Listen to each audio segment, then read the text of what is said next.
Pessoal, como é que tá? Tudo bem com vocês? Então, vamos dar prosseguimento aos nossos estudos dirigidos, né? O estudo dirigido número 2, e dessa vez sobre estudo remoto, né? Agora nós temos a possibilidade de continuar o nosso semestre letivo através do estudo remoto, né? Então, nós estamos na semana 1 do estudo remoto, que é a continuação do estudo dirigido número 2, né? Aliás, eu vou voltar um pouquinho a falar sobre alguns conceitos dentro do estudo dirigido número 2, né? Que foi aquela aula que nós tivemos, né? E eu pedi para vocês fazerem uma atividade e eu vou avaliar essa atividade após o nosso retorno, né? Fiquem tranquilos, tá? E agora nós vamos estudar as teorias educacionais ao longo da história, né? Principalmente vamos começar a falar sobre educação grega. Há 5.000 anos antes de Cristo, o homem, a Grécia era a civilização, era uma das únicas civilizações existentes no planeta, né? Então vocês viram isso lá na filosofia, quando vocês estudaram com o professor de filosofia do ensino médio. Então, assim, educação grega é um dos pontos essenciais dentro da nossa disciplina. A educação grega, ela formava para o conceito de homem. E como esse conceito de homem deveria ser estruturado? Né? Através da razão, do pensamento racional. Um desenvolvimento intelectual da personalidade, né? Que acarreta não só a aquisição da ciência, mas também da moral. Né? Então, na Grécia Antiga, se desenvolvia muito o intelecto, a personalidade do homem, a sua característica racional, a aquisição da ciência, a aquisição da moralidade, né? E com tudo isso junto, nós exercemos a cidadania. Né? O homem grego era educado para ser cidadão. Detalhe, o homem, né? Eu falei isso em sala de aula. A mulher era deixada de lado. A mulher não era uma cidadã. Aliás, quem poderia ser cidadão na Grécia? Homens maiores de 21 anos, donos de terras, e não poderiam ser estrangeiros.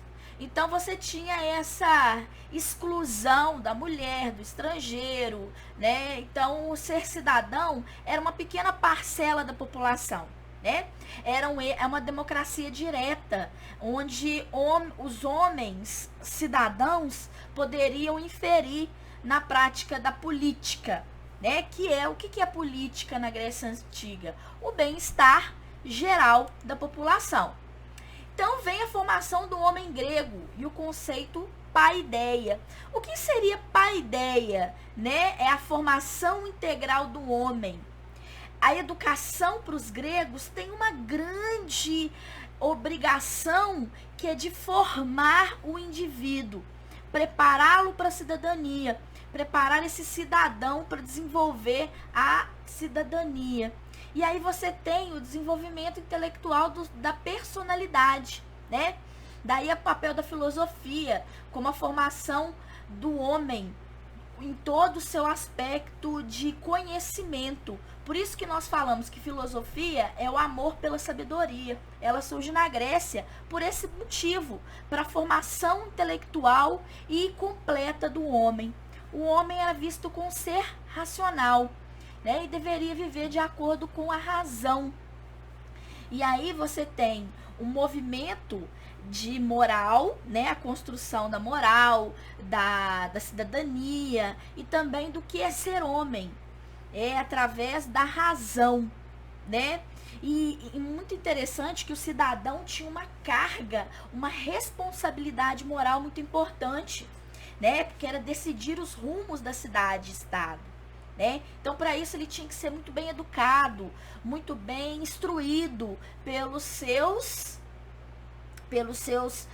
mestres, né? Que na época eram mestres. E esses mestres deveriam ensinar, transmitir conhecimentos para que esse cidadão construa a formação integral. Daí o sentido da paideia, que é a formação do homem, tá? Através da arte, através da razão, através da ciência, né? Aí você tem vários filósofos, vários pensadores que vão trabalhar isso, entre eles Sócrates, Platão, Aristóteles, né? Educação para a formação do ser humano, né? Então você tinha dois tipos de educação na Grécia Antiga. Você tinha a formação do homem, né? Isso era muito feito em Atenas, né? Em Atenas era a formação integral, era para a democracia, era para o pensamento racional, era discussão em grupo, né? Esparta é uma cidade eminentemente militar, né? Isso eu falo em sala de aula. Então, era militarizada e a educação também era militarizada, né? Era mais voltada para a força física. Em Atenas, não. Era para a formação física e intelectual, né? Era educar para ser livre. Em Esparta, não. Esparta era educar para ser um soldado, né? Então, condicionamento físico, falei para vocês, né? Aqueles jovens eram separados da família, eles eram criados para não ter compaixão, né? Para não ter amor, para serem soldados. Em Atenas, não. Era o ideal da democracia, da cidadania. Isso eu falei em sala de aula, né? Os mestres eram responsáveis pela educação desses jovens. E aí surgem os sofistas, sófos, sábios, que eram responsáveis pela educação desses cidadãos, né? Ele trabalhava com essas crianças, essa elite, né? Essas crianças que faziam parte da elite da época. E eles trabalhavam muito o discurso, o dom da oratória, o poder de convencimento, né? O objetivo dos sofistas é o êxito pessoal daquele indivíduo, né? Não era o coletivo, era o individual. Tanto que eles eram remunerados pela capacidade que eles tinham de educar os jovens, né? Então era dado a eles eram profissionais liberais, era entregue a eles a educação das crianças, e eles desenvolviam toda a retórica daquela criança para ela poder se tornar um cidadão. Mas eles não estavam pensando no coletivo, eles estavam pensando no êxito daquela criança, né? Como cidadão. Eles trabalhavam muito o dom da oratória, a capacidade daquela criança em convencer os outros de que o discurso dela era verdadeiro. Então eles não tinham preocupação com a verdade, eles tinham preocupação em criar verdadeiros oradores, né, para o dom do conhecimento. Os sofistas estavam diretamente relacionados para a prática da vida, né, a suprir a necessidade dos seus alunos, né. Eles preparavam esses jovens para dar respostas imediatas, para serem bons oradores, para tentar meio que dar essa condição para essa criança, né? Em argumentação, em persuasão, era essa a grande preocupação dos sofistas. Eram extremamente inteligentes, tinham um grande conhecimento da realidade, da razão, e criavam essa capacidade de persuasão. Tá? Porém, né, os sofistas, eles encontraram um grande inimigo dentro dessa capacidade persuasiva, né? Sócrates, ele não fazia parte dessa elite, ele era filho de parteira, né? Nunca escreveu nada, até Sócrates, ele era analfabeto, e Platão foi um dos maiores discípulos de Sócrates, né? Platão, que era uma elite que decidiu acompanhar o pensamento de Sócrates. E ele travou um verdadeiro embate com os sofistas, principalmente nessa questão pela busca da verdade. Enquanto os sofistas, eles queriam criar um ideal de argumentação, eles não acreditavam em verdades, né? Não era esse o ponto principal dos sofistas. O Sócrates, ele acreditava na busca pela verdade, né? Por isso que eles entravam em choque. A maiêutica, dar à luz, né? A verdade seria como dar à luz. Porque como ele era filho de parteira, ele resolve ver como que sua mãe trabalhava, e aí ele passou a pensar sobre essa verdade seria como se fosse um parto, né? Ou seja, eu dou à luz, a verdade está dentro de mim e é só eu procurar, né? Diferente dos sofistas que não acreditavam nisso, né? Então houve um choque entre Sócrates e os sofistas. Final, né, dessa história, Sócrates vai ser condenado à morte, né? Os sofistas vão literalmente pedir a cabeça do Sócrates. Sócrates, ele vai ser julgado pelas leis da cidade. Qual que era o crime de Sócrates? Corromper a juventude, né? Porque Sócrates começa os seus discursos a trazer a juventude para ele, né? Os jovens, ele acreditava muito no poder que os jovens tinham e principalmente educar esses jovens para a busca da verdade. Então você perceba aí que dá início a uma busca pela verdade, tá? E aí, o Sócrates, ele foi condenado a tomar cicuta. E quando ele entregaram o veneno para ele tomar, ele disse no seu discurso: sei que estou correto, sei que estou certo, acredito nas minhas ideias, mas se a cidade-estado grega me condenou por esse delito, eu tenho que seguir as ordens da cidade-estado. Foi, tomou o veneno, morreu, né? Só que o pensamento socrático ficou na história da humanidade, né? Um dos pensamentos mais importantes aí dentro da história da humanidade. Principalmente nessa busca pela verdade. Não seria educação, esse momento de buscar a verdade, de buscar conhecimento, de buscar sabedoria? Isso era o que Sócrates pensava, né? E que essa busca está dentro da gente. Basta nós sermos estimulados. Não será a educação atual? Isso não seria educação, o que nós buscamos com os nossos alunos, a busca, o estímulo pelo conhecimento? Seria Sócrates mais atual do que nos dias atuais, né? Mais atual o pensamento socrático, né?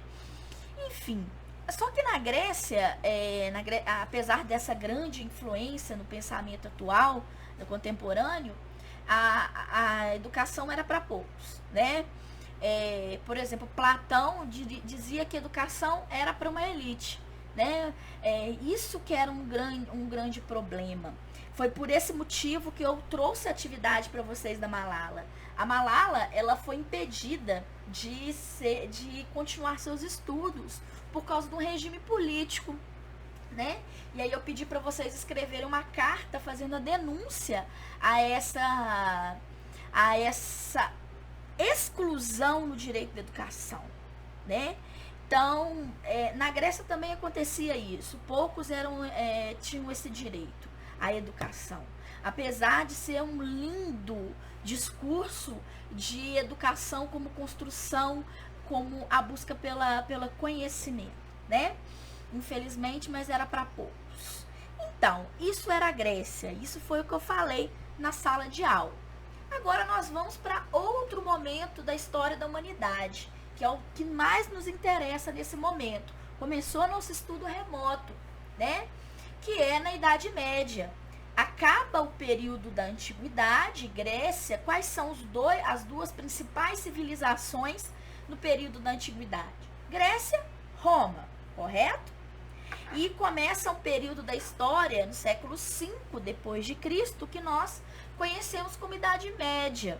O foco é na Europa, né? A Igreja Católica se torna a principal instituição do período. E através da religião, a igreja se torna tão poderosa que ela também interfere na capacidade de educar seu povo, né? É através da educação que a igreja vai, através da catequização, na formação moral do indivíduo. Aí você tem um Deus, né? O surgimento aí de uma figura sagrada que vai educar os indivíduos. Então, foca na questão moral, tá? foco é como você vai se adequar a esse período, a Deus e a toda a ordem social que está acima do sagrado. Isso é a Idade Média, né? E daí surge, por exemplo, na filosofia, a filosofia continua.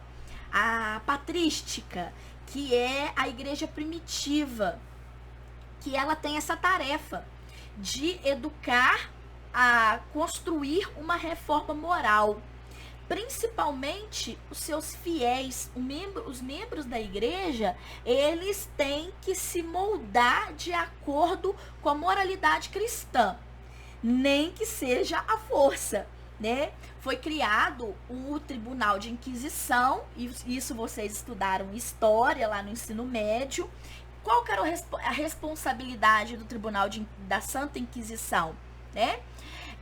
Punir aqueles que eram contra todos os preceitos da igreja, que eram chamados de quê? Pagãos, né? Então a patrística, ela organiza a moral.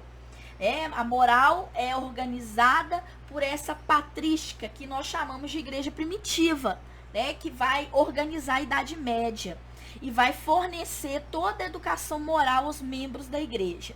Seja leigos, sejam padres ou então os religiosos, tá bom? Então, essa é a primeira organização. É necessário mudar a educação dos fiéis e também dos padres, né? Dos primeiros aí.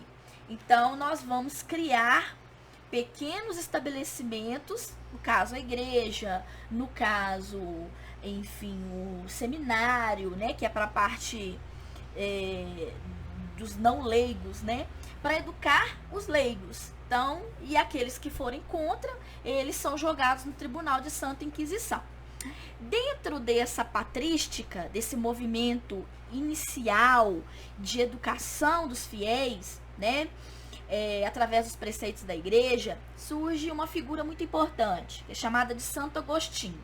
Santo Agostinho, ele nasceu em Hipona, na África, e foi um dos maiores pedagogos dessa época, né? Ele está muito voltado a uma visão platônica, de Platão, aquele céu e inferno, né? Ele cria a cidade de Deus e a cidade dos homens, que fala um pouquinho sobre o céu e o inferno, né? Ele acredita que o órgão de toda aprendizagem é o que está dentro da gente, né? É o logos interior, né? Que por iluminação divina ele vai se educando. Então, por exemplo, não tem o anjinho, o capetinha, que a gente sempre fala assim, olha, vou pra uma festa. Ah, vai pra festa, isso mesmo, vai pra balada. Aí tem um anjinho que fala, não, fique em casa. Então, isso é uma autoeducação. E cabe a você seguir aquilo que você quer. Se você seguir o lado positivo, você vai pro céu. Se você seguir o lado negativo, você vai pagar por isso no inferno. Então, você tem a escolha, que nós chamamos de livre-arbítrio. Santo Agostinho, tá? É uma das principais obras pedagógicas aí do período da Idade Média, né? Que é o início da Idade Média, tá? E aí, desenvolvendo um pouquinho lá na Alta Idade Média, no período auge da Idade Média, nós temos a escolástica, né? Que é o fortalecimento da instituição da igreja, é o início onde a igreja se torna a instituição mais poderosa mesmo, financeiramente, arregimenta as almas, né? Então, ela é muito importante. Mas ela muda um pouco a concepção dessa autoeducação, né? Essa iluminação divina do Santo Agostinho. Então, traz aí, sabe aquele pensamento racional que os gregos pregavam, né? Então, retorna essa ideia através da escolástica. Contudo, o objetivo principal da escolástica é conciliar fé, né, o do Santo Agostinho lá, da autoeducação, com a razão dos gregos, né? Então, vira uma mistura, uma loucura. Porque era um século XII, A gente estava quase saindo da Idade Média, mesmo sendo o período auge da Idade Média. O pensamento, ele modificou um pouco, né? Então você tem esse método que concilia fé e pensamento racional, tá? Uma ampliação do conhecimento. Você tá vendo essa imagem aqui que mostra eram as chamadas disputas, teses, ideias que eram discutidas dentro das universidades. Mas universidades, Tatiana, no período da Idade Média, sim, as universidades. As universidades mais importantes do mundo, na Europa, foram construídas no período da Idade Média, nesse período que nós chamamos de escolástica, né? Existiam debates de ideias, mas, ao mesmo tempo, você tinha a fé junto com a razão, né? Impossível. Não, existia essa origem de fé com o pensamento racional que estava voltando, que era desde dos gregos, né? Aí eles param, acontece um momento de fim desse pensamento, aí você tem a patrística com Santo Agostinho, mas depois ele retorna, esse conhecimento, esse momento, ele retorna, bom? Através da escolástica. E aí a escolástica, ela vai, o objetivo é acabar com dúvidas e controvérsias, né? Porque sobre a existência de Deus, ele queria provar através da razão a existência de Deus e principalmente transformar a igreja num local racional, né?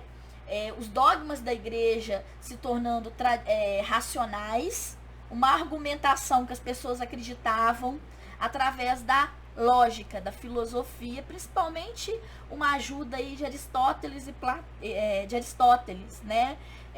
Então, assim, o retorno do pensamento grego. E aí você tem o auge da escolástica com São Tomás de Aquino, né?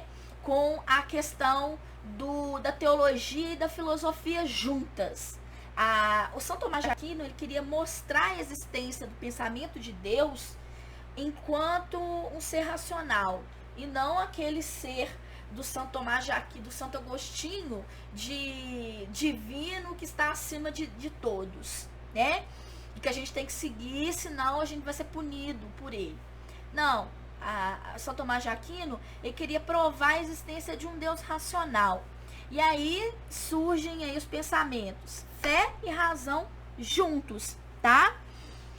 Então, aí eu falei pra vocês, é um período que nós chamamos de Idade das Trevas, porém, é um período onde as universidades começaram a se desenvolver, né? Igual eu falei, o pensamento escolástico traz a razão. E aí as universidades vão surgir. É lógico que não é para mulher, que não é para pobre, né? Isso é só no período contemporâneo, né? As primeiras universidades eram apenas para os padres, para os religiosos. Depois ela vai ser expandida para grandes corporações, para a burguesia que estava se formando, né? É a universidade que é o espírito, é o local do conhecimento. Ela foi criada com esse intuito. Por isso, universidade, tá? É o local de aprendizagem. É onde tinham as teses, as disputas de ideias, enfim. Era esse o momento onde o pensamento racional estava voltando, que antes estava adormecido na Idade Média, né? Com aquele pensamento da igreja primitiva. E agora ele se fortalece, ele retorna, tá bom? E é isso.